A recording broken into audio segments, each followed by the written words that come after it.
Afternoon, everyone, and thank you all for joining us for today's presentation. My name is Marissa, an attorney with Legal Aid of North Carolina's Helpline. Due to some unforeseen circumstances, we do not have an attorney here to present today's session live, so I'm going to play a recording of a recent child custody listen and learn, and I'll put the information for you to register for our next live session in the chat, in the Q&A box on Zoom, and in the comments section on Facebook's. Our apologies for the miscommunication and for the lack of there being an attorney for you guys today. Gonna start that presentation in just a second here. Thank you.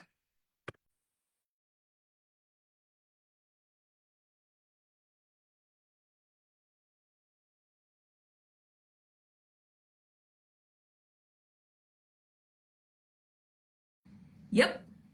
Wonderful. All right. Welcome everyone to today's Listen and Learn Child Custody Edition presented by Legal Aid of North Carolina. So let me go to slide 2. So Legal Aid of North Carolina, who are we? We are a statewide nonprofit law firm that provides free legal services in civil matters to low-income individuals in order to ensure equal access to justice and to remove legal barriers to economic opportunity. Notice we said civil matters. That does not mean we assist in criminal law matters. So areas of practice include housing, such as evictions, employment issues, education, domestic violence protective orders, disaster relief, and consumer problems.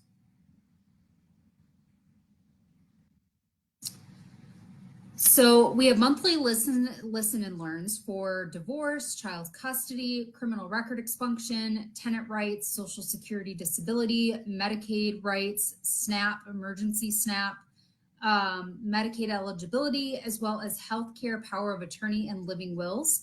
If you want any more information on one of these listen and learns, feel free to go on and register at legalaidnc.org/listen and learn. And the link is down here at the bottom, or you can just write that down.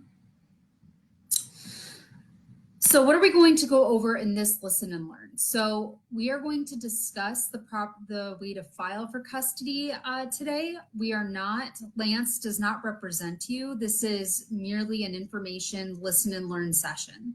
So the intent of this listen and learn, pro se representation, which means when you represent yourself without an attorney, for initial filing for custody and or visitation, applying North Carolina law only. So I can't apply South Carolina law, New York, or any other state, just North Carolina. And this listen and learn provides assistance initiating a custody action. So if you already have a custody action, this listen and learn may not be for you. If you are looking to start the custody process, stay tuned, because that's what we'll be going over today. So again, if you already have a custody case pending or a custody order in place, you may need to file a motion to modify. Information about motions to modify are available upon request, and I will touch a tad bit on those at the very end of this presentation, but not a lot. So feel free to reach out to us for more information. All right, so what area of the law are we going to be talking about today?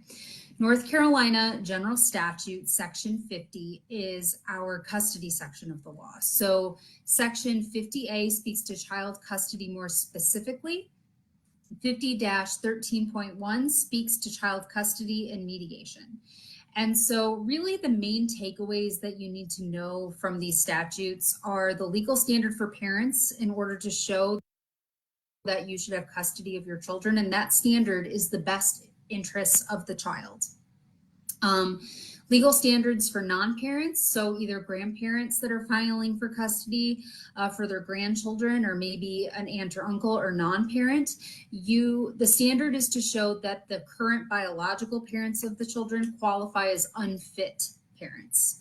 So terminology that we're going to be talking about today and some definitions are plaintiff and defendant. So plaintiff means that is the person who is filing. So if you are the one filling out the custody paperwork and filing it with the court, you are the plaintiff because you are starting an action. Defendant is the person you are filing against. So mom, if you're filing against dad, you are plaintiff, dad is defendant. Dad, if you're filing against mom, Dad is plaintiff, mom is defendant. Pro se means that you are filing and moving forward with your case without an attorney. So essentially you are representing yourself. And then we have primary custody, legal custody, and physical custody. So primary custody, and I'll go over visitation at the end, but primary custody means that you have primary physical and legal custody of the children. Legal custody means that legal custody means that you have the ability to make big decisions about the minor child. So medical decisions, where the child goes to school, religious practices, those types of things. Physical custody means that you have the child with you physically, living in your home. So those are the differences between the two of those. And primary custody just identifies the person that has more time regarding those areas. But a lot of times in custody, you'll see the word joint, meaning each parent has 50-50. So that's what that language typically means. Now, visitation means that, let's say one parent is granted primary custody, meaning that the child primarily lives with them most of the time, and that parent is allowed to typically make the major decisions for the minor children. Visitation can mean the other parent gets to visit with their children for a certain amount of time. It may not be 50-50, it could be every other weekend, every weekend, but that's typically what that means. All right, so who can bring an action for child custody? A parent, a relative, a person, an agency, an organization. When we say agency or organization, we're typically talking about Child Protective Services, or an institution claiming a right to custody, or someone with relationship to or with the child. So it can be a parent, grandparent, aunt, uncle, depending on the situation, as well as Child Protective Services. So where to file? You file in the district court in the county where you reside, or the county where the child and the other party reside. And typically, generally, when you file is anytime after separation. However, in order to file, the child or children must have been a resident of North Carolina for at least 6 months prior to filing for North Carolina to have jurisdiction. And now, if you have a child that's younger than 6 months, the child must have lived in North Carolina for the majority of his or her life. So the best example that I can offer is, let's say you just have a child, and then 2 weeks after having this baby, you move to North Carolina, and you wait 6 months or 7 months. You've lived in North Carolina for 7 months, and you decide, oh, I need a custody order. The place where you're going to file for the custody action is going to be in North Carolina, because for the majority of their life, or for the past 6 months, they have lived in North Carolina. Okay. Now, if you have a 2-week-old and you need to file for custody at 2 weeks, and that baby has been in North Carolina since the moment they were born to the, that 2-week mark, you file in North Carolina. So parental rights. Until a written order exists, meaning signed by a judge, both parents have equal rights to a child. However, law enforcement will not help you retrieve your child from the other parent unless there is a court order in place specifying them to do so. If your parental rights have been terminated, you do not have a right to sue for child custody. And child support and child custody can be litigated separately. They do not have to be brought under the same action at the same time.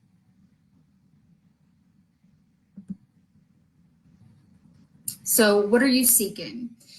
You can either file for joint custody, meaning both parents share custody, make major decisions. Usually the child primarily resides with one parent, but there can be 50-50. Exclusive custody means one parent has custody. They make the major decisions. The child lives with one parent, but the other parent usually has contact or visitation. And then visitation, again, is when the non-custodial parent, and what that means, if the child primarily resides with one parent, that other parent has the right to see the child. The amount of time is determined on the ages, how close the parents live to each other, and usually is on a schedule. So that's where you hear that language every other weekend, every weekend, those types of things. Now, so before you file, let's say that you know that you need to file for child custody. What do you need? So you do not need to get, what is not needed is child support, welfare assistance, school enrollment, medical insurance, temporary child care. You don't need any of that in order to file for custody. You do need to take into consideration that the filing process can be time consuming. The custody process in general can be time consuming because there are going to be multiple trips that you have to take to court. Something else to take into consideration is that the court does examine your personal life. So they're going to want to know about your employment, your mental health, criminal records, substance abuse issues, character, if you have a significant other, domestic violence within the relationship, those types of things.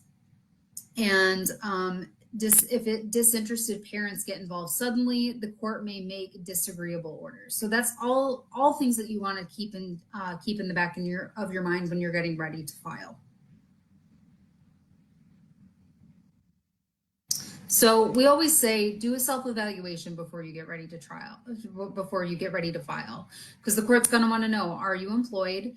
Do you have any pending or past criminal charges? Do you have a driver's license? What's your current living situation? Are you currently homeless? Do you currently have an apartment, a home, living out of a hotel?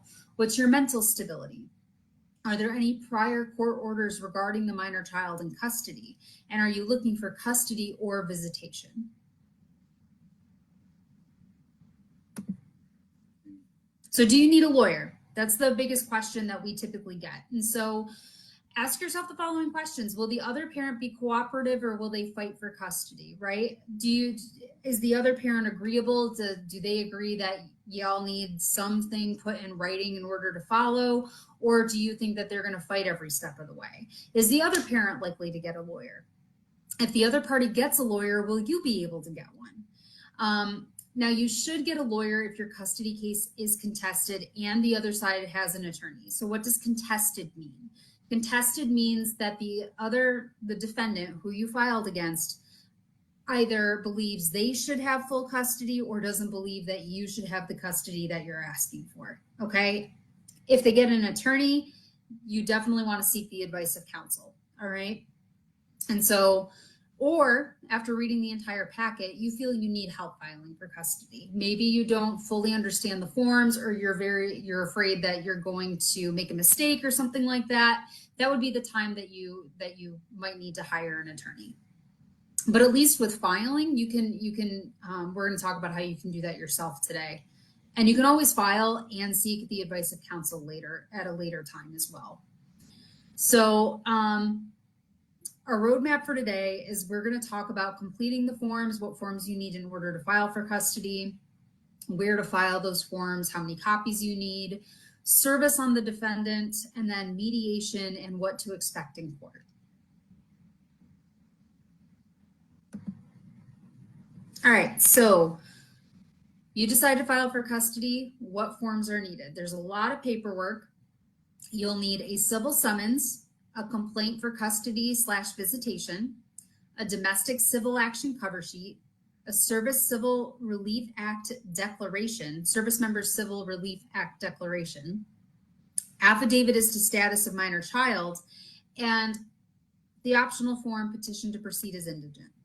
As you can see on my screen, all of those, except for number 2, the complaint for custody/visitation, all of those have in parentheses a number that says AOC-CV-100 or 750 or whatnot. That means that those forms are available on the North Carolina Courts website, nccourts.gov. Those forms can be located there, and we're going to show you where you can find them. But they're not forms that you need to make up or anything. They already exist. They're available to you on the North Carolina Courts website, so you don't have to have your imagination create these forms. Make sure that they are typed or are written in black or blue ink. If they are written in any other color, I have seen clerks tell individuals that they're going to throw them out and that they need to restart or go over it with blue or black ink. You'll need the original and 2 copies of each form. All right. Some counties may require additional forms, so it is important that you reach out to the clerk's office in whatever county you reside in to make sure that you're not missing anything. And you can always visit www.nccourts.gov to access these forms. So this is what the North Carolina Judicial Branch website looks like. If you go to nccourts.gov, you'll see very up at the top, it'll say courts, help topics, services, forms. You're going to want to click on that forms button and it'll take you right to this page. Where it says contains or form number, you can type in AOC-CV- whatever that we had on the other screen, or you can just type in civil summons, domestic violence, or domestic civil action cover sheet, and that form will pop up. And all forms need to be written in English. There are copies that show that are written in Spanish, but those are just so you can compare with the English form to make sure that you understand what they're saying if you are a foreign language speaker. However, they must be written in English. Right now, our courts do not accept documents that are written in Spanish or another language. So first, we're going to start with the petition to proceed as an indigent. So that is form number AOC-G-106. So if you cannot afford the filing fee, this is the form that you use to request a waiver. The filing fee for a complaint for child custody is $150. That's a steep fee. So this might be something you would want to consider. So you qualify to proceed as an indigent if you receive food stamps, TANF or SSI, or if you're represented by like pro bono legal services. If you do not have food stamps, TANF, SSI, or you're not represented by a pro bono legal services corporation or something along those lines, the clerks have discretion to still give you that waiver if you just simply can't afford it. So be prepared to let the clerk know why you're asking for a waiver if you don't have any of those items that we previously listed, and the court clerk will decide whether or not to waive the fee. Now, this goes without saying, but I'm going to say it. Obviously, do not lie. You can be held in contempt of court for giving false information on this form. Contempt means the judge could decide to put you in jail or make you pay a fine. So definitely don't lie. And this form must be signed and dated in front of a notary. You are going to see throughout this presentation that that's a common theme with some of these forms. They need to be notarized. So different counties have different places, different places where you can get documents notarized. If you are in Mecklenburg County, we have somebody at the courthouse. I don't know if that's true for every county court or every courthouse in North Carolina. So make sure you either know somebody or know of a location where you can get your documents notarized. And the cost for notarization, some places may charge $5 per signature. So be prepared to bring cash or a credit card or a card or a check or whatnot in order to pay for those services. So this is what the petition to proceed as indigent looks like. So up at the top where it says state of North Carolina, you're going to see this line, and then it says county. That's where you're going to write the county name where you're filing. So if you're filing in, let's say, Lincoln County, you're going to put Lincoln, or Mecklenburg, you'll put Mecklenburg. On the right where it says file number, do not write anything. You do not have a file number yet. The court will assign you a file number when you go to file these documents, so you're going to leave that blank. However, below where it says in the General Court of Justice, here where it says district, you are going to check that box because remember, we're filing in district court. On this side, on the left, where it says name of plaintiff, you are going to write your name, and then where it says name of defendant, you are going to write the other party's name. Now down below, oops, I went too far. Let me go back. Okay. So down below where it says affidavit, it says either petition to assert claims, petition to file motions, petition to appeal, petition to file expunction petition. You are filing a complaint for custody, a claim. So you are going to check the first box where it says petition to assert claims. Now, down below, it'll say, I am presently a recipient of. You're going to check that box next to that, next to I am presently a recipient of, if you have supplemental SNAP, food stamps, SSI, or TANF. You're going to check any of those boxes that apply. If none of those apply, the next box is I am represented by a legal services organization that has its primary purpose of furnishing legal services to indigent persons, meaning they're representing you for, they're either representing you pro bono or at no cost or low bono cost.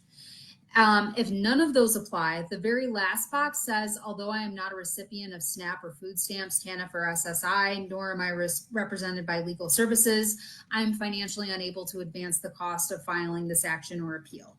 That's the box that you'll check if none of those apply. And just remember, be prepared to tell the court why you cannot afford it. Now, here where it says sworn and affirmed and subscribed to before me, that is where the notary is going to sign. You are going to sign on the right where it says date, signature of petitioner. Remember, do not sign until you're in the presence of a notary, but you can write in at least the date and the name and address of yourself. You're the person, you're the petitioner, you're the person that's filing the claim, so you're going to want to put your name and address there. The next form that we're going to talk about is the civil summons. So this is the document that's used to serve the defendant. It's AOC-CV-100. Again, it's another form that you can find on the nccourts.gov website. So this is just talking it out where you're going to fill in certain spots on each document. But under the state of North Carolina, you're going to make sure that you write your county name. You'll provide your name and address as plaintiff. You'll provide the defendant's name.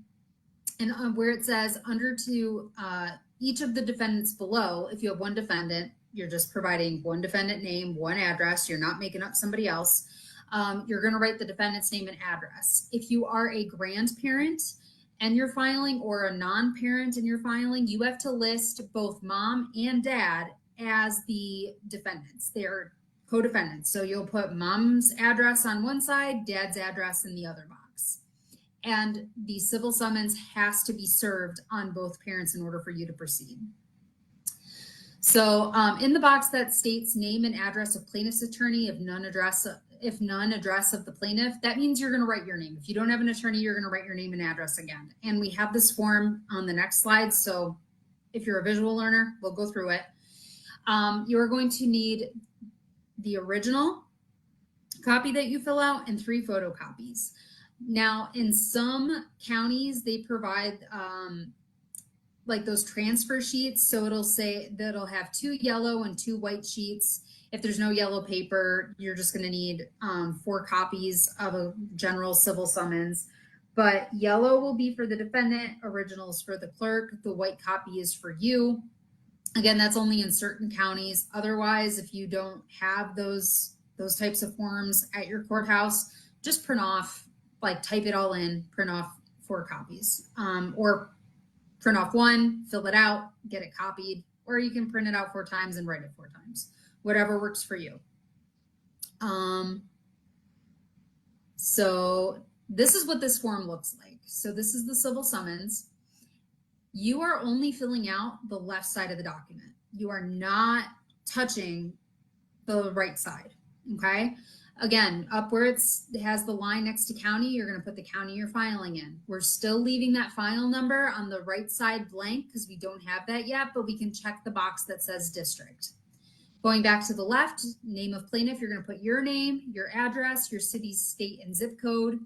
Under where it says versus, it says name of defendant, or in parentheses, defendants. So again, if you're a grandparent filing, you're going to list mom and dad in this box. If you are just mom, you're going to list dad. If you are just dad, you are going to list just mom, and only their name is going to be placed there.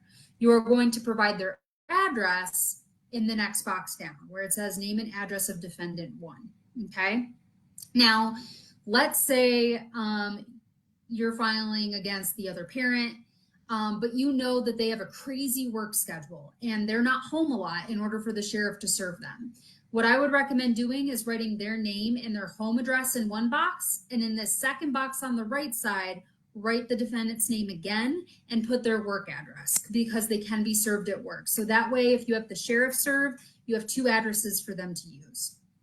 Now down here at the bottom, on the left where it says name and address of plaintiff's attorney, if none, address of plaintiff. Again, you are filing this paperwork pro se. You are acting as your own attorney. So that means your name and address goes in that box. And that's all you're filling out on this page, okay? On the left side, that's for the clerk to fill out. You're not touching that. The clerks will take care of that. Now, the next document that we're going to talk about is the complaint. This is what I would say is the most important document that you're filing here. This is where you're asking for child custody. So there's a sample located in the pro se packet available on the Legal Aid website. It's designed to be self-explanatory. Make sure you leave no blank spaces unless you are sure it does not apply to you. It must be notarized, so there's going to be a page that says verification. That means verification typically means you need to have this page notarized. You are going to need the original copy and then 2 photocopies. Again, what I would recommend is if you don't have a way to type it, print it, fill it out, and copy that. Get 2 copies of that. Copy that twice. Your hand is really going to hurt if you're going to print 3 and write in on 3 documents. So you'll fill in the county, your name is plaintiff, and the defendant's names. In number 1, you're going to fill in the county where you live. On line number 2, you're going to fill in the county and state where the defendant lives. On number 3, you are going to check the box which explains your relationship to the defendant. And then number 4, you're going to fill out the names of the children involved in the case, including their current age and date of birth. And again, we have these forms that we're going to go over for visual learners out there. On line number 5, for each child, you are going to fill out where the child has lived for the last 5 years, including the address, name of the individuals the child lived with, and the current address of that child.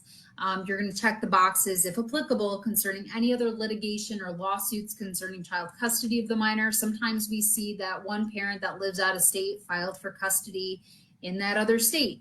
North Carolina, if you're filing here, they're going to want to know that. They're going to want to know that another court has had paperwork filed regarding the children, because then there's going to be a question of, well, which state should this case be heard in? Okay. And then you're going to check boxes if other individuals have custody or claims to custody and or visitation. When we say if other individuals have custody, that's typically, if a grandparent is filing, obviously mom or dad have a claim to custody or visitation. So you would check that box. Line number 6, you're going to select the box that is applicable for custody and or visitation. Number 7, you're not going to touch, leave as is. Number 8 is where you're going to select the appropriate box that shows grounds for proper jurisdiction. Prayer for relief, wherefore.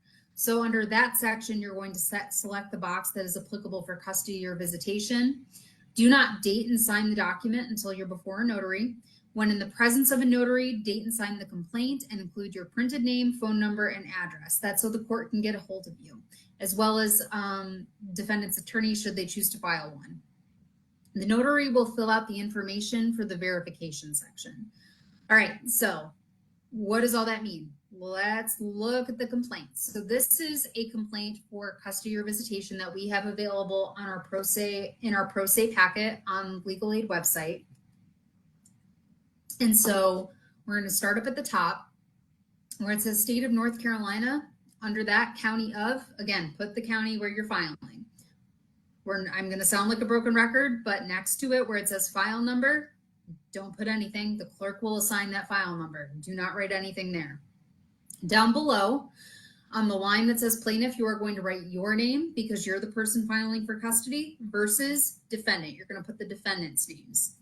Next to that, where it says complaint for, and that has 2 check boxes next to custody or visitation over here, you're going to check what you're asking for, either custody or visitation. All right, down below. Number 1, the plaintiff is a resident and citizen of blank county in the state of North Carolina. Plaintiff, you're going to write where you are currently residing. So if you live in Mecklenburg County, you're going to write Mecklenburg. Number two,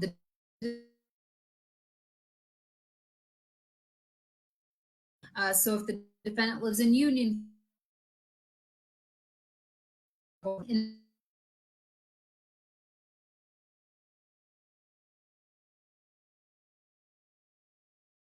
married but living separate in a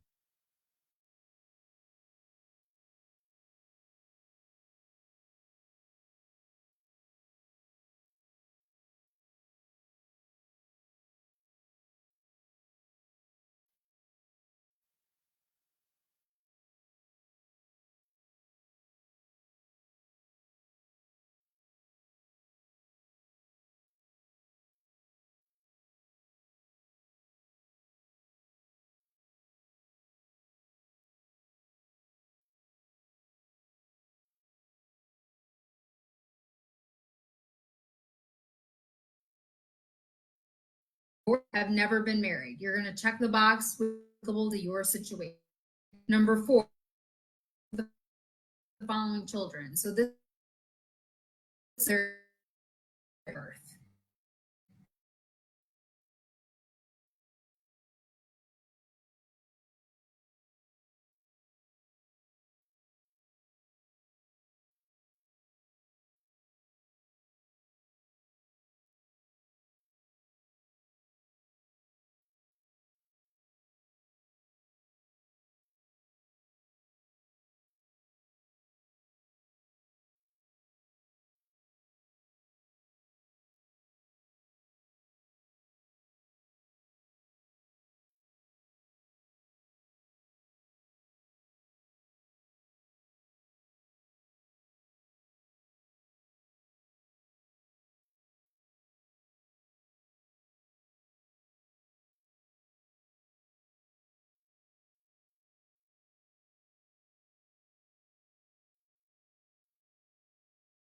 Or we're going to start now where it says present and work our way back. So let's say, you know, you have a 1-year-old and during that time you've lived in at two different addresses.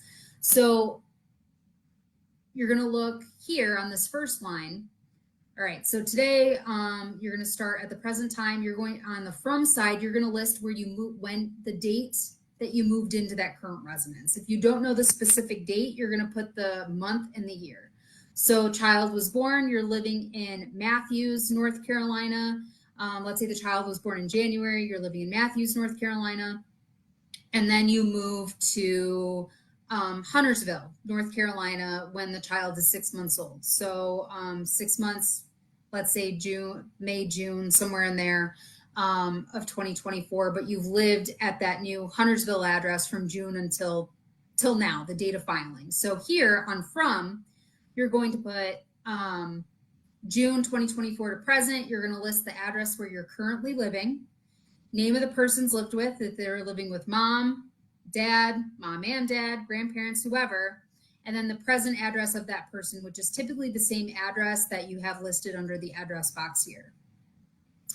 Now, before that, if we lived in Matthews, we're going to put June 2024 here, if we're using this as an example, and then we're going to put the date where we were living when the child was born. So like I said, the child was born at that address in January. So under the from box, we're going to put January 2024 to June of 2024. We lived in Matthews, North Carolina, and you're going to put out that whole address, name of the person lived with, mom and dad, and then the names or the present addresses of those persons. So if you've moved around a lot, make sure you think about where you were living, get those addresses. The court is going to want to know all of that information. And obviously, if you need help with that section, please reach out to a legal professional. All right. All right. So next, I have participated in litigation concerning the custody of the above named child. And so you're going to check this box if there has been another custody action brought in a different court. So if you've participated in a custody determination regarding the kids, you're going to check that box, put the name of the court, the case number if you have it, and then the date that the final decision was issued. Second one is I have information of a lawsuit concerning the above named child in a court in North Carolina or another state. That is where, let's say you weren't a party to that case. You weren't a plaintiff or a defendant, but you know that there was a custody case that was determined in North Carolina or another state, like you know it exists. Then you have to check that box, the name of the court, the case number, date of the decision. Again, this goes back to jurisdictional questions. The court needs to make sure that they can hear this case and issue a custody determination.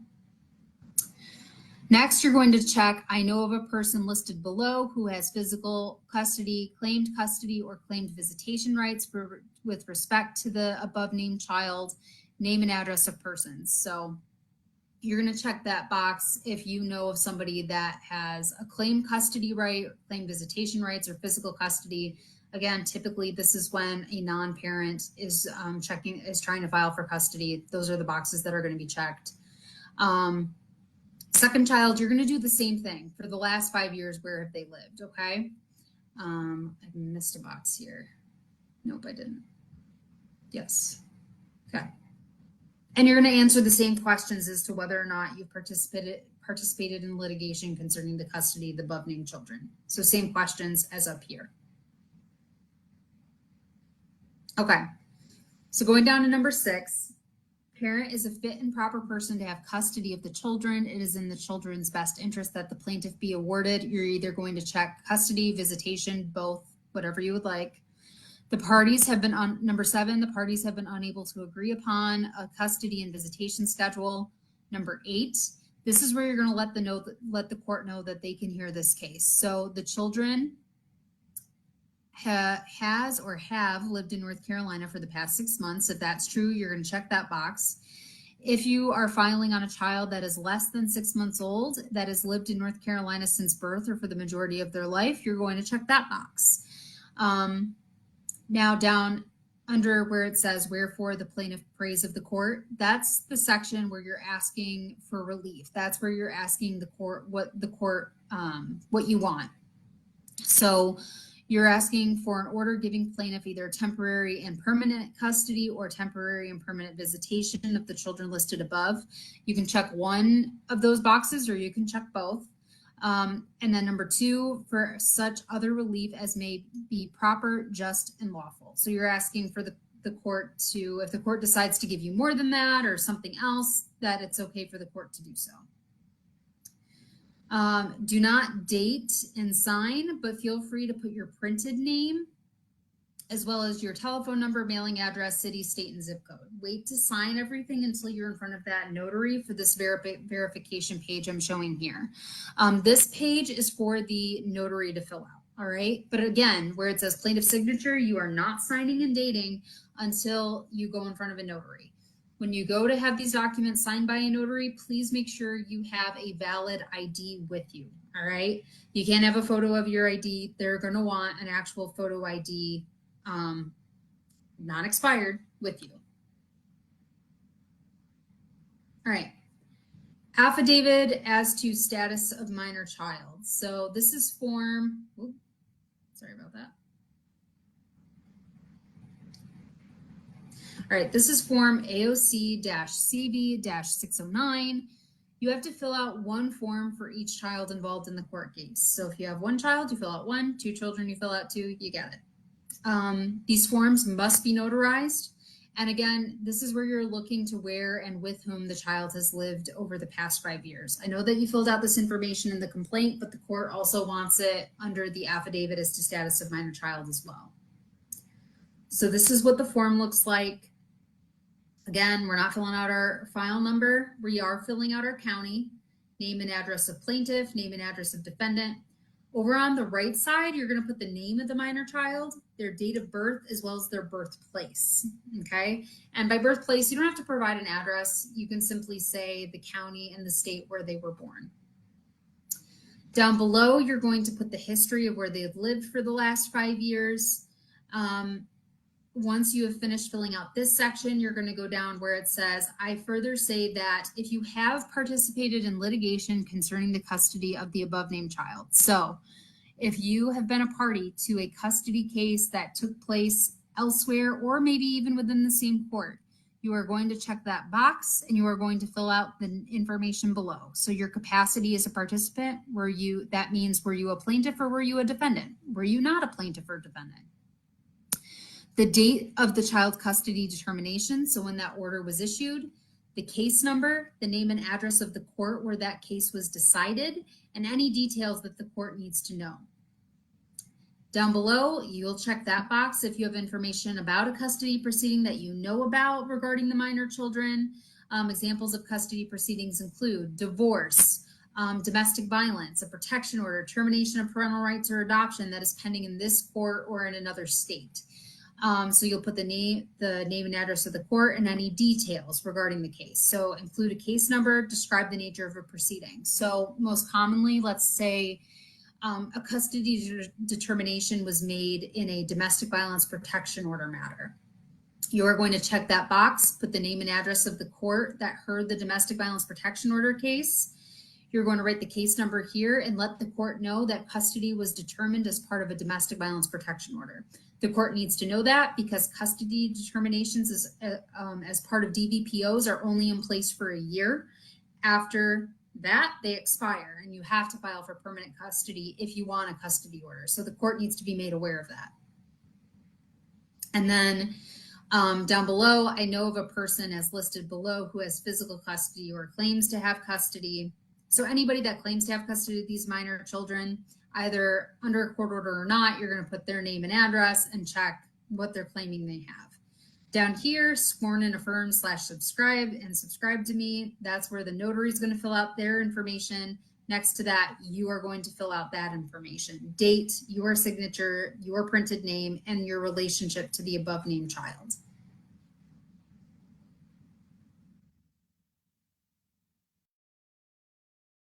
All right. Next form is our domestic civil action cover sheet. This is basically an information sheet so the courts know what you're filing. They have your information as well as the other party's information. It is AOC-CB-750. That's the form number.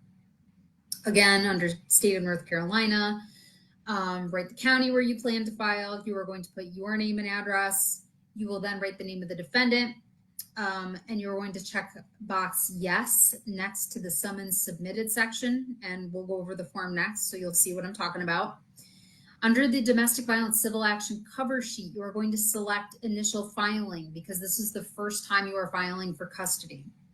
You are going to select no next to jury demanded and pleading. Juries are not available nor present in child custody cases. The only person deciding custody is one judge. In the box that states name and address of plaintiff's attorney, if you do not have an attorney, if none, address of plaintiff, again, you're putting your name and address because you're proceeding pro se. Under the type of pleading, you are selecting complaint. Under the type of claim for relief, you are selecting custody and or visitation. You are going to sign and date the form at the bottom. This page does not need to be notarized. And you're going to need an original and 2 copies, one for the clerk, one for you, one for the defendant. And this is what the form looks like. So again, up here, you're going to put the county you're filing in, your name and address, just the name of the defendant. Under where it says summons submitted, you are going to click or check yes.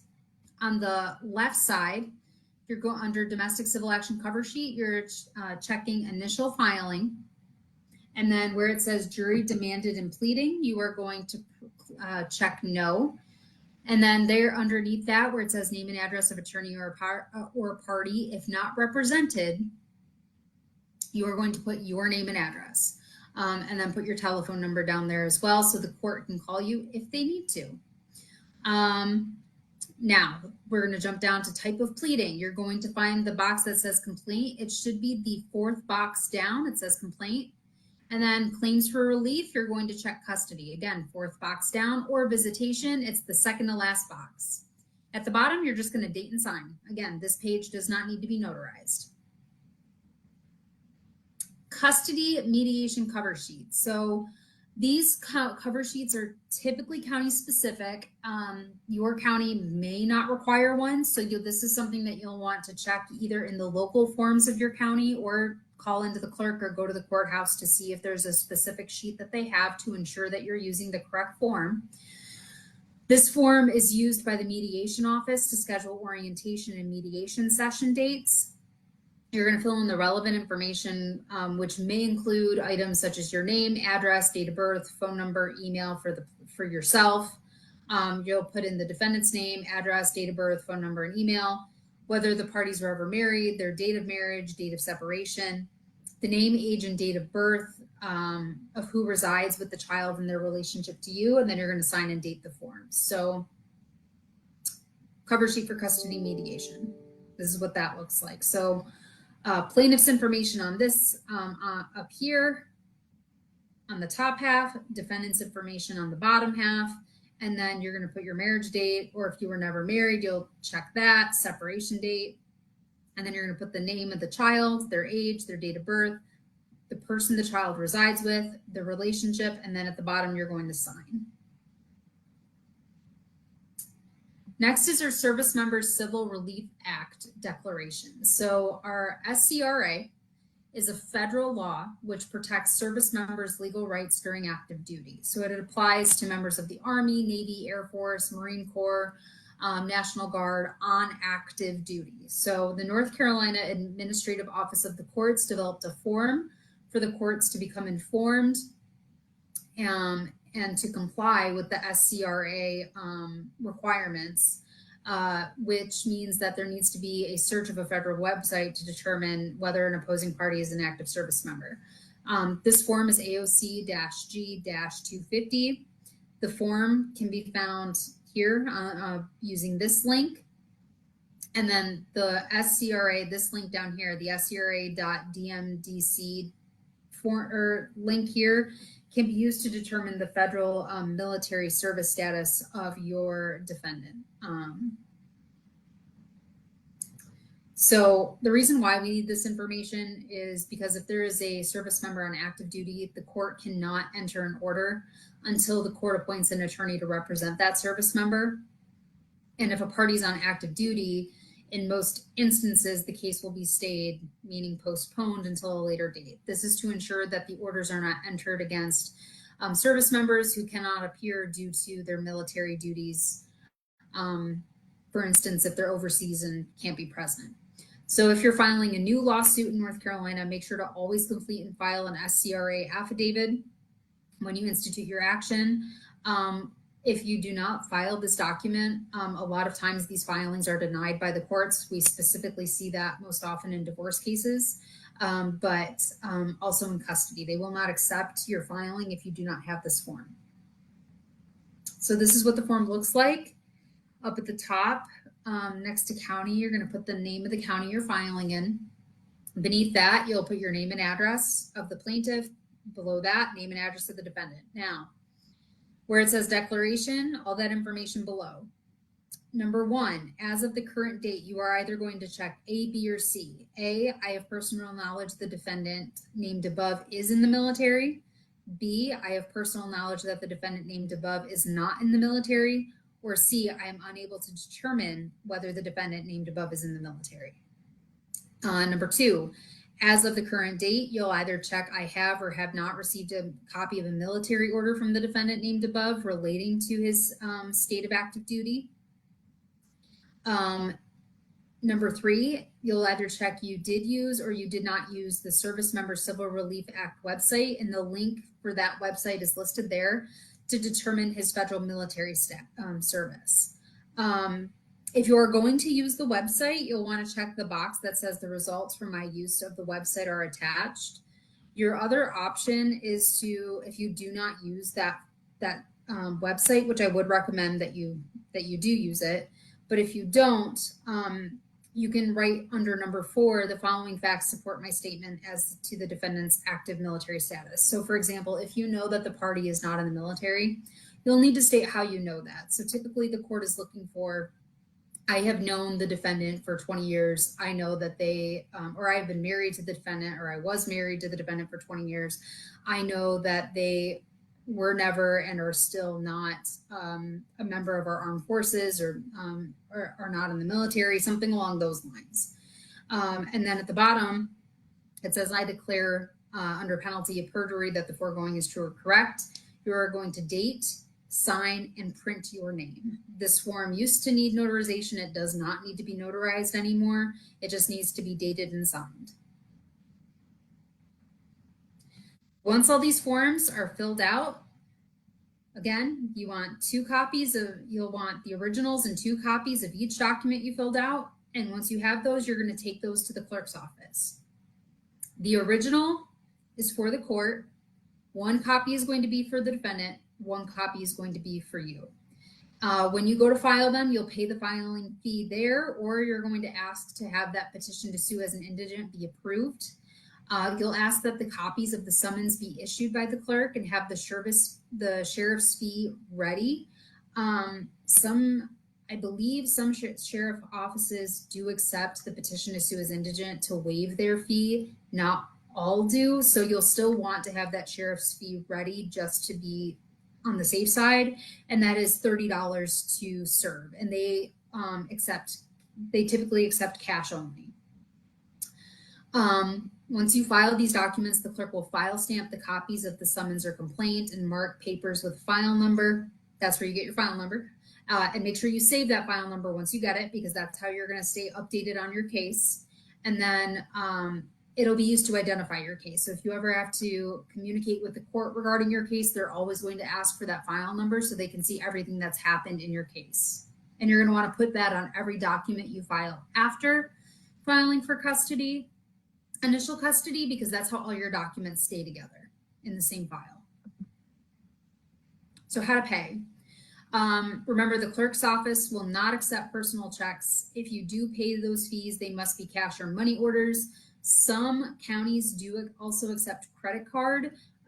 Again, if you want that information, make sure you contact the courthouse before you go and file. The clerks are not lawyers, so they cannot give legal advice. Just keep that in mind. Only an attorney can give legal advice. All right. Next step is serving the defendant. So after you file everything and you have your copy that you get to keep and the copy that needs to be served on to the defendant, there are several ways to serve them. You can serve by sheriff, by certified mail, and last resort publication.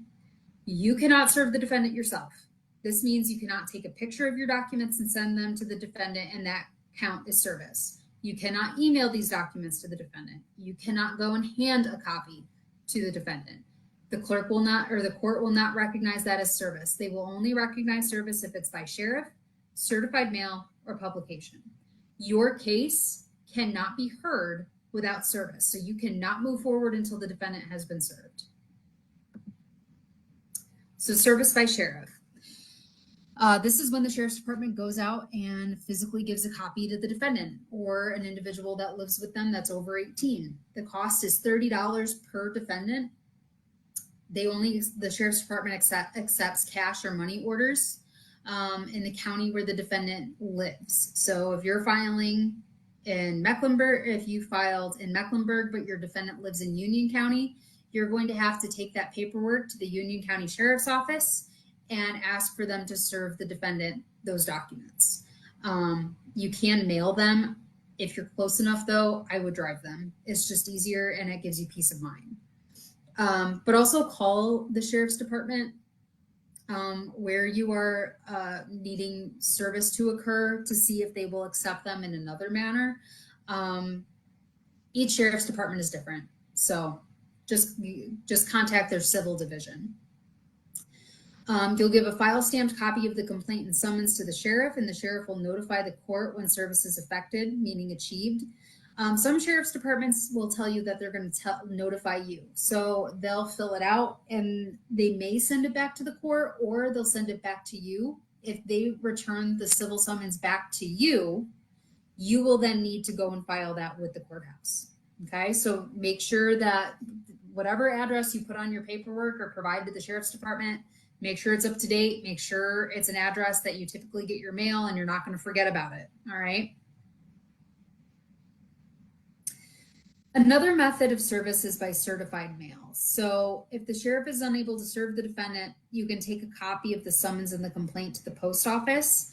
Ask a postal worker there if you're not sure what you're looking for, ways to mail something by certified registered mail, because they'll let you know exactly what you need. But you'll send the documents to the defendant's home address, certified mail, return receipt requested. They're going to give you a certified mail slip and a green return receipt card. We call it the green card. So when the green card will be attached to your envelope. The defendant will sign that green card once it's delivered to them, and they'll give that back to the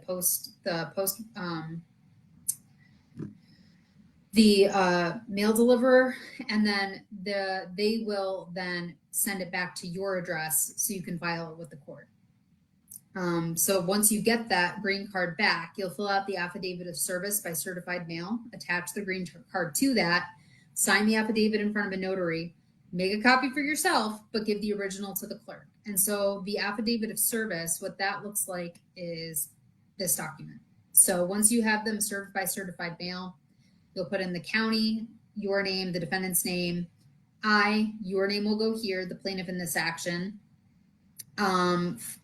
Duly sworn, depose, and say and certify that a copy of the civil summons and complaint were deposited in the U.S. mail via certified mail, return receipt requested. The same was mailed to the defendant at the following address. So you'll put the defendant's name, address down, and then the date that they were received on.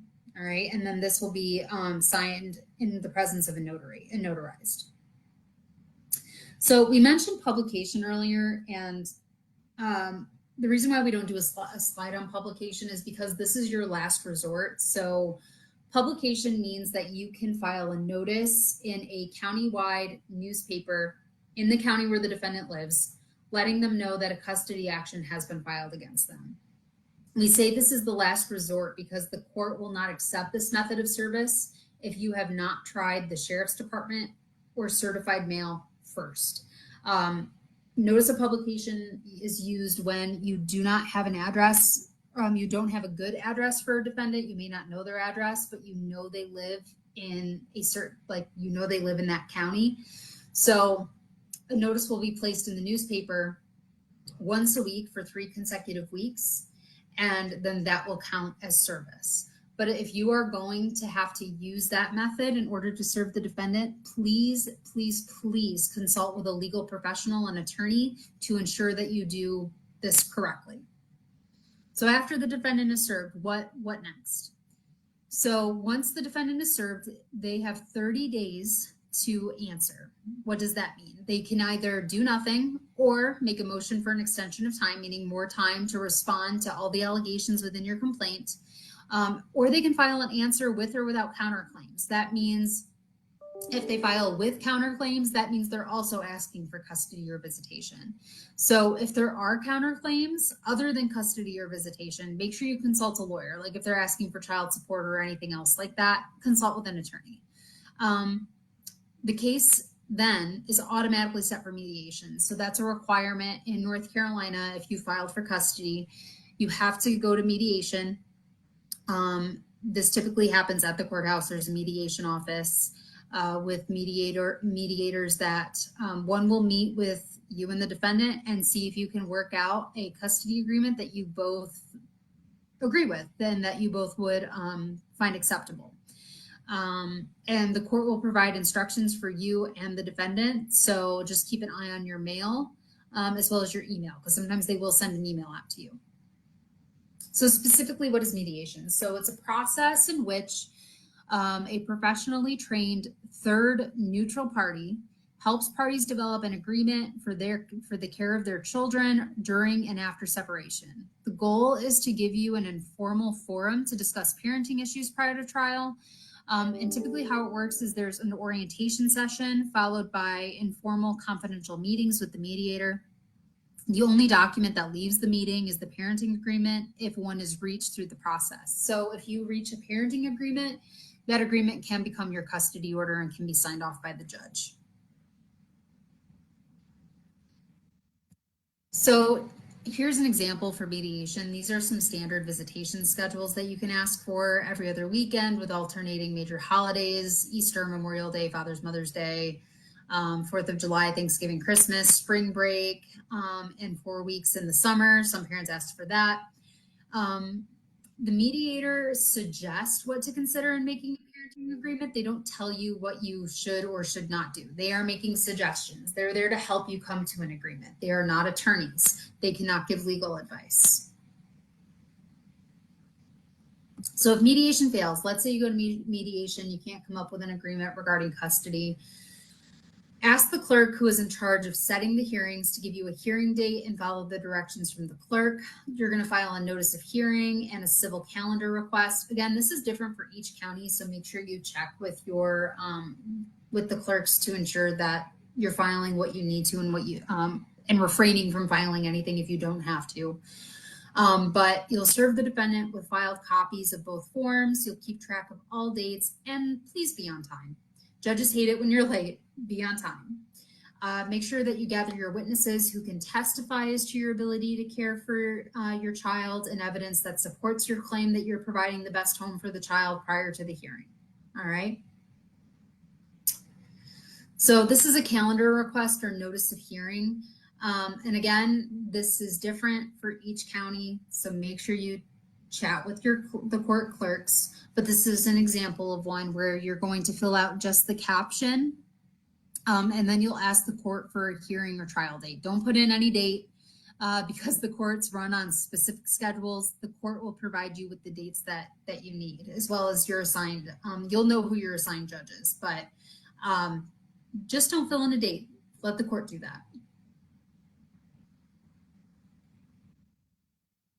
All right, so before the hearing, let's say if you want to stop your claim for custody, what do? You file a notice of voluntary dismissal. So a voluntary dismissal stops the entire trial process. You can pick it up for up to 1 year later, but this is an action of last resort. All right, so don't file this willy-nilly. Consult with an attorney before you do so, but this is an option. So preparing for trial. Dress conservatively in professional attire. Don't wear jeans, or leggings, or athletic wear, sweatpants, pajama pants. Don't wear any of that. Wear nice dress pants or a skirt. Make sure that skirt is a little bit more conservative.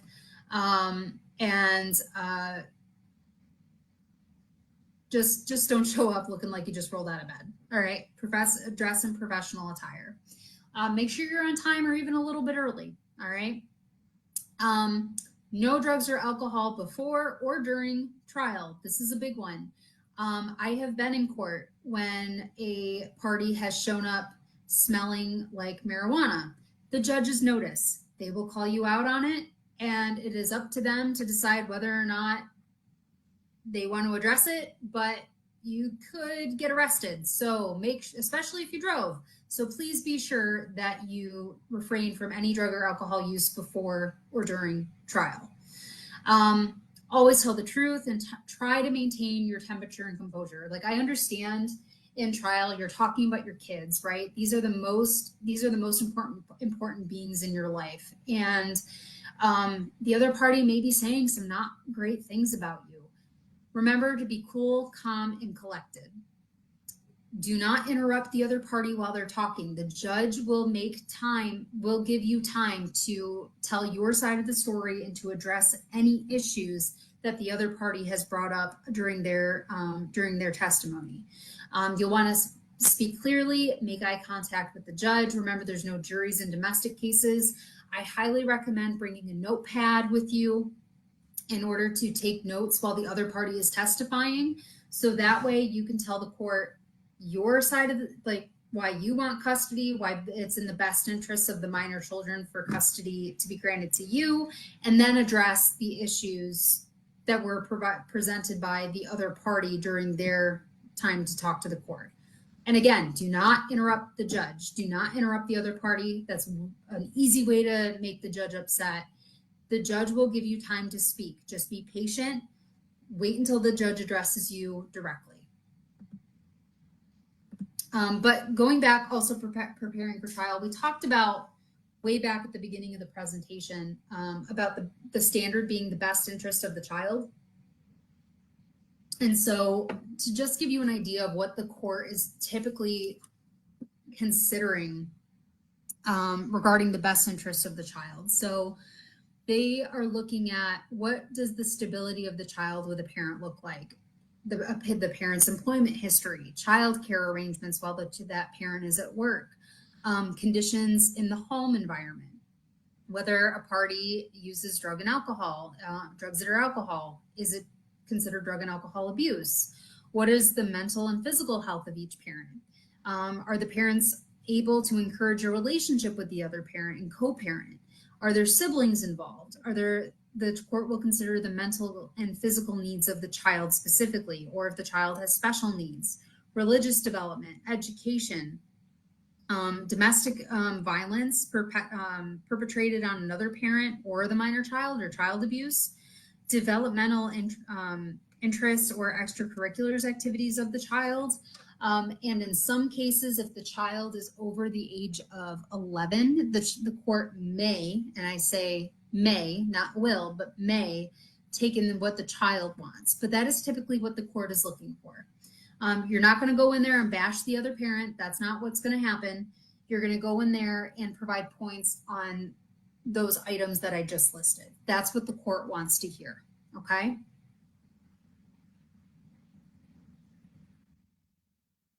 So after the hearing, the judge may make a decision verbally in court or write out a decision and mail it to you.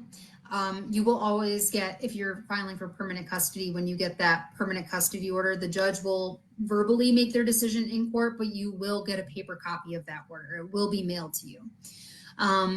Again, a judge's decision is called an order, and you must comply with this order. As it is written, regardless of your feelings about it. If you violate the order, the court can punish you for your failure to follow that order. So it's important that you follow the order. Can orders be changed? Can they be modified? Yes, a temporary order requires a best interest of the child determination. So if you have a temporary parenting arrangement and you're waiting for your permanent custody hearing and there's been a change, you can file for a modification, and the court just needs to determine if that change, if that modification is in the best interest of the children. However, if you have a permanent custody order, there needs to be a substantial change in circumstances. And to determine whether or not what's going on qualifies as a substantial change, consult with a legal professional. And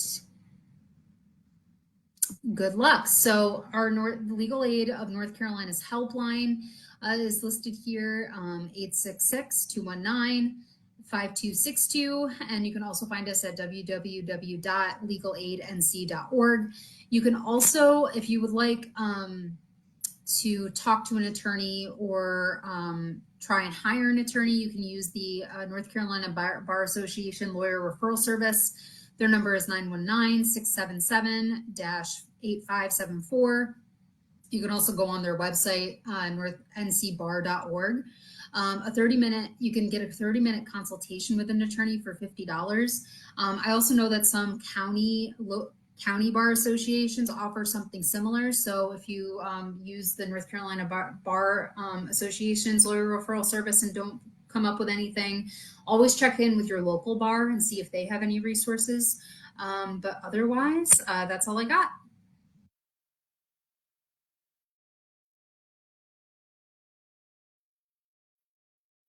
All right. Thank you guys so much for joining us again. Since we do not have an attorney, we will not be able to have a Q&A time for you guys to have your questions answered. I did put a link in the chat if you would like to register for one of our future Listen and Learn presentations, where we will have an attorney live to answer any questions you all may have. So thank you all so much, and I hope everyone has a great rest of their day.